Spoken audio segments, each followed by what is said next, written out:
Good evening, quilters. I'm glad to be here. I hope you are too. Let me turn on the comments. So when you're in, I want to see if the comments are working. So please leave me a comment. For those wondering about the outfit, today is June 14th in the United States, and today is Flag Day. We celebrate our Stars and Stripes. So I have a dress that I made for the 4th of July, our Independence Day, that I can wear 3 days a year: Memorial Day, Flag Day, and Independence Day. That's it. So I had to wear it today. I'm wearing it for you.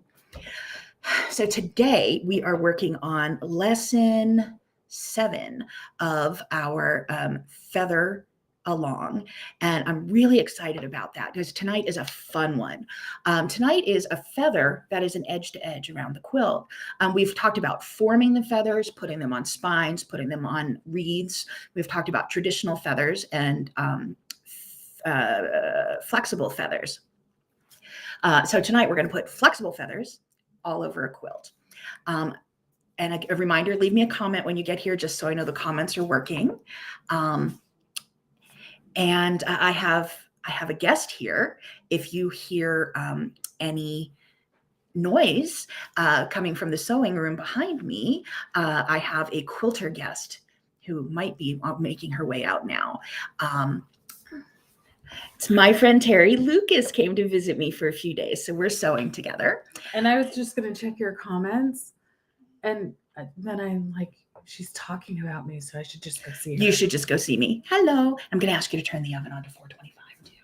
I forgot to do that. Thank you. So we're having pizza for dinner when we're done. It's a Wednesday night tradition. Hello, Debbie and Terry. Hi, I'm glad to see you all. Thank you, Terry. I normally turn the oven on so that I can throw dinner in as soon as I'm done. Hello, good morning in Melbourne. Melbourne. Good morning in Melbourne. More hello, Terrys. So you should all follow Terry Lucas online at Terrific Creations. There you go. So check her out. She might even put it in the comments for you. But she's not adding new content right now because she's in my sewing room. Which makes me very happy. I haven't seen her in 3.5 years, and we used to travel together several times a year. For those who don't know her, she's a machine quilting teacher, and she and I are really good friends, even though we're technically the competition because we're both machine quilting teachers. We traveled to all the quilt shows together and roomed together in some really ludicrous, fun, scary, bonding experience type hotel rooms. So we will always be friends since we have survived those events. So that is what I have going on this week, which is wonderful to see my friend again. So tonight we're talking about the flexible feathers as an edge-to-edge quilt design. I've quilted for several different fabric companies and over the years, like starting in about 2000, 2001, so a long time. Quilted for different fabric companies, different magazines, and quilting for them is always interesting because there's such a deadline. The fabric doesn't come from the fabric company until right before the person who's making the top can make the top, and they finish the quilt. They have to get it to me. I have to quilt it, and I usually have to quilt it in about 12 hours and get it back to them so they can be bound and taken to either photography or to the quilt show or whatever needs to happen. So it's always a really tight timeline. Working with Daiwa Bow Fabric Company, which I love. Daiwa Bow Fabric Company is Japanese yarn dyed taupe fabrics, and they why would you spend $12 to $15 a yard for fabric in the United States when you can spend $25 to $30, which is what the Daiwa Bow fabrics cost, worth every penny. So yeah, I quilted for them, and I did a quilt design once for a quilt that was done on a Daiwa Bow quilt, and I did this flexible feather edge to edge, and it got hung at Quilt Festival in Houston, Quilt Market Quilt Festival in Houston. And it was really well received. Like Yoko Saito is a quilter I admire greatly, and she saw the quilt, she saw the quilting on it, she really liked it. The head of Daiwa Bow really liked it. So once you learn how to do it, it's something that people go, oh my word, that's amazing. And you go, I know, right? But I'm going to show you how to do it. For reference, if you look on the advertisement around here, you will see that there is a feather class that this talk supports. So more complete instructions and the pattern for the charm square quilt are in lesson 7 of the machine quilted feathers class, which is available at debbiebrownquilts.com. Click the online classes button. So let's go show you what these feathers look like. I'm going to share screen. I have some pictures open. So I have this open here. This is me in front of a quilt that I hope you can see. Let me move it over so I can still see comments. Let me know if you can see that. Oh, it looks like you can. So this quilt I made, this was a quilt top that was an eBay type of quilt. And it was on the cover of Heritage Quilts Made Modern, or Vintage Quilts Made Modern, something like that. And I looked at this quilt and said, I really want to do feathers inside of each of the what do they call it? Sunflowers. I'm going to stop sharing and I'm going to start again because I lost my page. Here we go. There we go. So I wanted to feather inside of each of these circles. And when I got the quilt, these are quilts that have been left unquilted for 50 years, 70 years, 100 years, whatever. These are old quilts. And the reason a quilt is left unquilted is because it has issues. So when I laid this quilt out to quilt it for the magazine, I noticed that the top, that all of the circles look like mountains. They were all really bubbly. So I wasn't going to be able to feather them without getting a lot of puckers. So the only place I feathered in here, I did that flexible feather in the background. So I find you another closer upper picture of that. Let me share another one.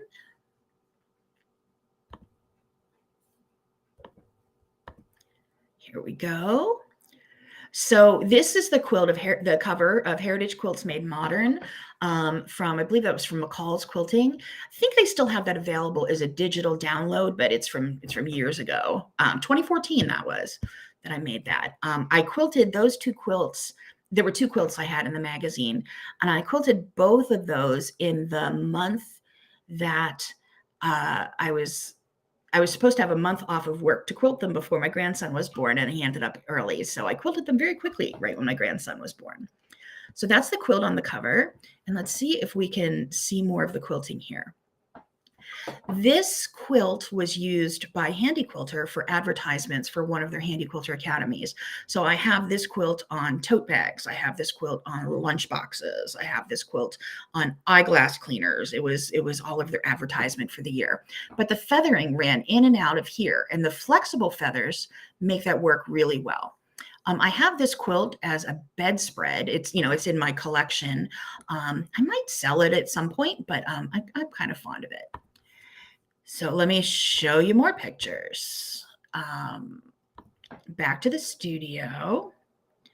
Hello, everyone. I'm glad I'm back to the comments. So hello.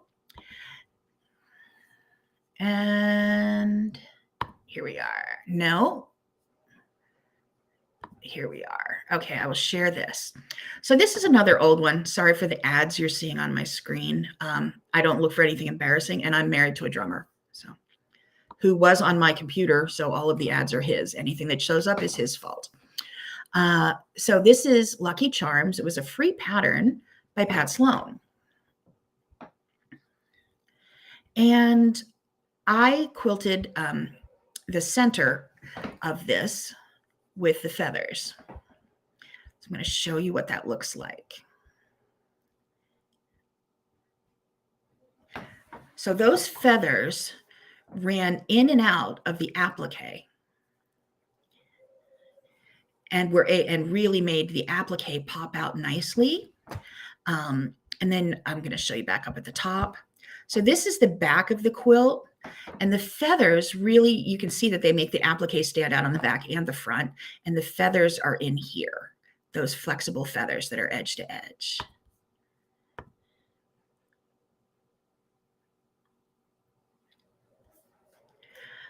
So let's see. I have a tote bag and a lunchbox with the quilt on it. That must be someone who was at Handy Quilter Academy. That was in 2019, 2018, that they used that for advertisements. So I've had my quilt on the cover of magazines, in the center of magazines, but I've also had my quilt on a lunchbox. Not everyone can say that. And let's see. So glad Kim Brandt reminded me I was on. Well, thank you. She is a dear, dear friend who I spent many, many happy years talking to her daily when she lived up near me. Got me through my son's wedding and raising teenagers. Adore her. So let me show you how these feathers work, okay? I'm going to pull up a screen.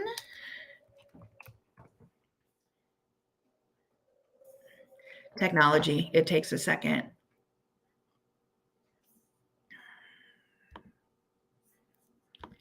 Okay, I think I'm with you. Share my screen, window, there we go.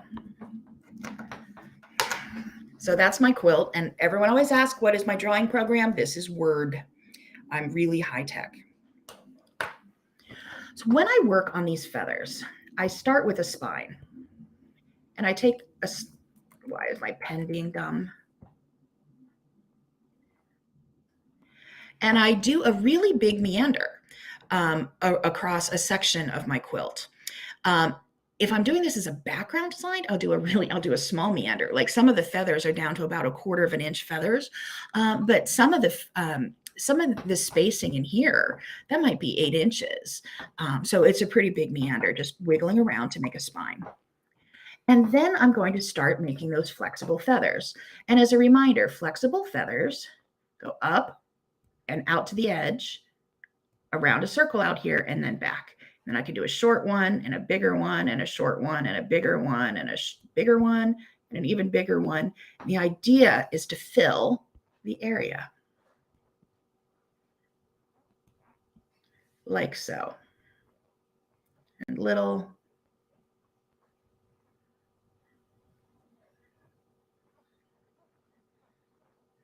Now, when I get an area that looks just like this, it can be really easy to do that, and then you don't have any space to get your feathers back out.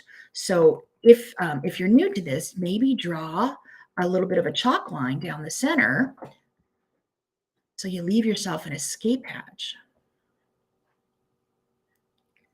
and you can feather your way back out. And then when I'm working on the other side, sorry, the pen is just not working. Now remember, I have to leave some space.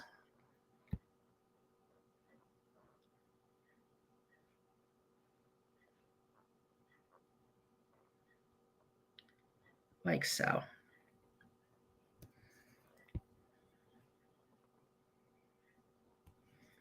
So if this is a bit of a challenge, I'd go back and work on the flexible feather lesson, how to form the feather on a wreath, and that will really help. Both of the class kind of runs in order, that you need a previous lesson to make the next lesson a little easier.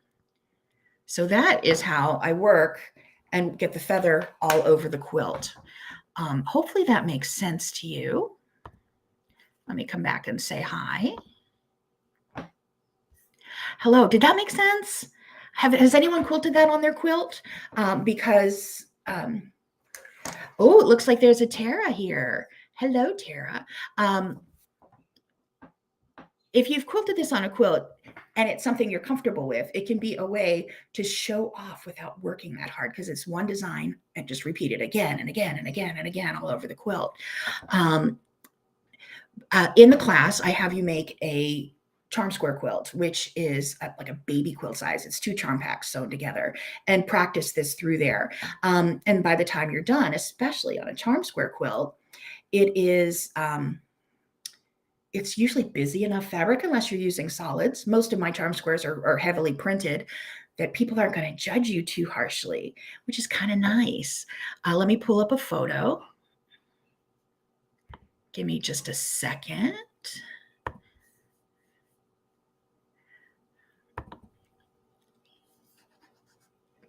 Talk amongst yourselves. I'm still here. Feather, lesson 7. And here's the image. Okay. And then I will come back and share this with you.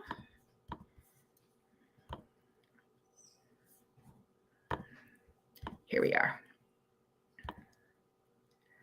So this is the quilt that that I quilted it on for the class. You know what? I might have gotten this backwards. This might be lesson 8. I think I did it backwards. Anyway, this is the charm square quilt. So those are the, you can quilt it all over a quilt like that. And I'm back. So let's see, we have, I love doing this. Yeah, it's really great big all over a quilt. And it's also really great little as your background design. Let's see, I enjoyed quilting this on a big piece that I used for a bag, but you did have to draw the lines in. Never ashamed to draw a line, ever. I'd rather draw one line too many than one line too few, because if I'm missing a line, then I will be quilting off and I won't enjoy the finished product, and I'll be beating myself up. Let's see this. Really enjoys flexible feathers, so pretty as an all over on a quilt. Yeah, and as I drew them really fast. But when I'm quilting them, I can quilt one feather and pause, one feather and pause. And if I'm doing this on a long arm, one feather and pause, and another feather. So you don't have to know how to do the whole quilt at once. You don't have to know where everything's going. It's just one feather at a time, and do the best that you can with each one of them. So hopefully that helped. I think I got the lessons backwards. So I think this was lesson 8. But next week we'll go back and do lesson 7. Sorry about that. I looked at the quilt really quickly, and from what I could see on the quilt, because I just went from the picture, and then when I saw it bigger here, I'm like, oh, I think I taught the wrong lesson. Anyway, next week we'll make up for it and it'll be fine. Let's see. Okay, so that was this week's lesson. I hope you have some time to practice. Oh, I didn't bring my stuff with me. What I was doing today, I had to clean some space in a sewing room to let a friend come and sew with me. Finished up some projects, looked to try to find part of my cutting table. And then I was like, I don't know what I want to do next. So I did what I like to do. I made color blocks, and I pulled out, I wanted some blue color blocks. There's a quilt I want to make for somebody. And I was like, oh, and they wanted blue. So I will make blue color blocks. I don't know which quilt I'm going to make yet though. It's going to be one of the old ones. Well, hello. I'm seeing new comments. Hi. And I have boxes. I'm talking like cartons of pre-cut 2.5-inch squares that I've gone through all of my scraps and cut those up. Several visits when I go to go visit my mom, and I stay at my sister's house and house sit and dog sit for her. I just bring a cutting board, cutting mat, rotary cutter, and a ruler, and then bags of scraps and cut them up. This last time I went, my sister gave me a strip of fabric that had apparently fallen behind her table. She didn't accept the gift I left for her last time. So I just cut them all up. I've gone through 3 boxes so far today, going through trying to find all the blue squares in there because I didn't sort them by color as I was cutting them. I wanted to just get them cut, and I didn't want to put too many rules on myself. Like, well, I have to cut them, and then I have to cut them and organize them by color, because then if you put too many rules on it, the fabric never gets cut. And I really wanted to go through all the scraps and use up a bunch of rotary cutting blades in the process, which I did. So I've gone through 3 boxes, 3 cartons so far, and I have another 2 or 3 to go through. And I'm really excited when I open a box lid and I go, oh, there's blue in here. So you'll be seeing some blue color blocks coming in the near future. But it's just been fun sitting and quilting with a friend. And I have 2 machines face to face, and we're piecing across from each other and sharing the cutting and pressing station. So that is what's quilting on Flag Day in New York at DebbieBrownQuilts.com. So thanks for visiting with me. Tune in next week. I'll be back next Tuesday to to talk about what's new, what's coming new. And I might not be here next Wednesday night. I might be skipping that week. I just have to check my calendar because I have a speaking engagement and I'll be out during that time. Let me find it. Today. I will not be here next week. So I will be here next Tuesday, but I will not be here next Wednesday. So we're skipping next week on the feathers. I'll make it up the week after. If you're local, I'll be speaking at the First Duchess Quilters Guild about color blocks next Wednesday night. After that, I'll return. So happy quilting, everyone. I hope you're having some fun. Find a quilting friend to get together. I forgot how much fun it was to sew together. It's been way too long. Happy quilting. Take care of yourselves. And I will see you next Tuesday and again the following Wednesday. Bye. Bye.